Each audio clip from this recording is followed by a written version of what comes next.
All right, time for the team that is so bad at being bad that they failed just enough at being bad without being bad enough. The New York Jets. We all thought they were going to be 0-16 all year. And then they just had to win back-to-back games right at the end of the year to blow their chance at the number one pick. What do you gain? What do you gain from winning 2 games, Jets? You know, I don't think I've ever seen. Oh, yeah, we have issues with the video again. This is my fault now. This is not Servensky's. I got my internet. Sucks too. I got my internet fixed. Yeah, well, mine still sucks, and well, we're not replacing anytime soon, so we're stuck with what we got. And we're not necessarily really close to each other either. It's only like halfway across the country. Yeah, you know, I'm in Michigan, he's in Arizona, and, you know, not too far. But, Not too far. But the Jets. Yeah, I mean, the Jets had a pretty rough season last year, to say the least. Whether it's blowing that game against the Raiders, I still don't know how. I still don't know how they did that. That was them, right? That was them, Yeah. right? Where he? Oh my gosh. To then winning 2 games right at the end of the year to lose the number 1 pick that you were waiting for. So now instead of getting Trevor Lawrence, you traded for nobody. So you're just probably going to draft a quarterback. That leaves that begs the question: who are they going to draft at number 2? Are they going to draft Justin Fields, or are they going to draft? Wilson Are or they going to draft Wilson? Yeah, Wilson or Fields. See- I think it'll just be Wilson because people, for some reason, do not like Justin Fields. See, Wilson, I like both of them. I mean, I don't like Fields. I like him in the sense of he's a good talent. But Wilson, it's like I've seen him make crazy throw after crazy throw while watching BYU games, but I'm like, yeah, you're making these throws, but against what defenses? I mean, granted, the Big Ten sucks at defense too at this point. The Big Ten is just garbage in general. It's not as garbage as being the independent school though. So I don't know. It's interesting. Zach Wilson didn't have a great final game against Coastal Carolina. If I was picking, I would pick the guy coming out of Ohio State. I would probably pick Justin Fields, but I'm also not an NFL scout, so I don't know. Either way, with them trading away Sam Darnold and not getting a quarterback back, that almost confirms that the second pick is going to be either Zach Wilson or Justin Fields at that point. Unless they want to take, what's his face, from North Dakota State. That guy looks, Trey Sermon? Trey Lance. Trey Lance. Who's Trey Sermon? That's something from Oklahoma. That's the Ohio State running back who transferred from Oklahoma. Okay, he transferred from Oklahoma. I was about to say, I'm like, I could have sworn he was at Oklahoma. Okay. No. Trey Lance. Okay. But, yeah, I mean, they're going to take a quarterback, and it'll be interesting to see. But Mitch obviously has the rundown on acquisitions. Yeah, so the New York Jets have made a couple acquisitions, more of just, of course, they made the trade for getting rid of Sam Darnold. In return, they got a second round and fourth round pick in 2022, and then a sixth round pick this year from the Carolina Panthers. As for the signings, there's a couple on here. They did sign Tevin Coleman to a 1-year deal. I like that one for the New York Jets. I think Tevin Coleman's always been underrated. He gets hurt a lot, but when he's healthy, he's not exactly someone to overlook. Mm-hmm. They've also signed both Keenan Cole and Corey Davis to their receiving core. The receiving core was constantly hurt and was terrible last season. I think both of those signings are big time for the Jets.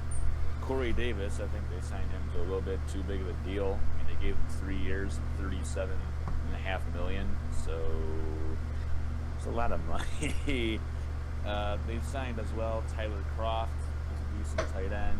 Dan Feeney's definitely a decent center. Vince Curry's a decent end. Carl Lawson's good. Signed him for 3 years, $45 million. So Dolphins, once again, just spending a lot of money. Sheldon Rankins is pretty good too. 2 years for $17 million. This is the one I don't understand. They signed Jarrad Davis to a 1-year deal for $7 million. That's a lot. For us Lion fans, we all remember Jarrad Davis, who was very, let's just say, average for the Detroit Lions. And then but who isn't? Go out and sign him to $7 million for 1 year. Who isn't? Yeah, go ahead. Who isn't average for the Detroit Lions though? That's true. And also the Jets franchise tag Marcus May. And he has signed a 1-year tender with the Jets. So obviously this is a rebuild for the Jets. They have, I believe, same situation as the Jaguars, like 4 picks in the first 2 rounds or something like that. I know they have 2 in the first. I don't know if they have 2 in the second. Mm-hmm. But yeah, I mean, obviously their biggest thing to address is their quarterback spot, which they're going to address in the draft and hopefully be able to develop. Because if Sam Darnold goes to Carolina and becomes a beast again, we're all going to be looking at the Jets like, I don't think any quarterback wants to ever go there anymore. But I mean, the toughest thing for the Jets as well as they are in a pretty good division. Obviously, I really, really, really like the Buffalo Bills. I think they're a really good team with their defense, and their offense is getting better and better. I think the Dolphins are another team that's kind of on the rise, a sneaky team that not many people are thinking of. And then the Patriots are the Patriots. I don't think they're going to be Tom Brady Patriots, but they're always going to be hovering around that probably 500 range. So for New York, things aren't very easy, conference-wise or division-wise. Well, so I'm looking at it right now. The Jets only have 3 in the first 2 rounds. They do not have a second round pick. I thought they did. So they have 2 in the first. Okay. Then they'll have they'll have their own second round pick, and they have the Seahawks pick in the first round. Okay. So they'll be picking at 34, 23, and number 2. That's assuming they don't trade up or trade down or something in the actual draft itself. Mm. Interesting. But yeah, no, I mean, like I said, things aren't going to get easy. This is definitely going to be a little bit of a rebuild. I think they have a much harder path to rebuilding than the Jaguars do. They do have the benefit of being in New York, so people obviously would like to go play in New York. It's a big market, but... Well, also they have a good coach. I like Robert Saleh.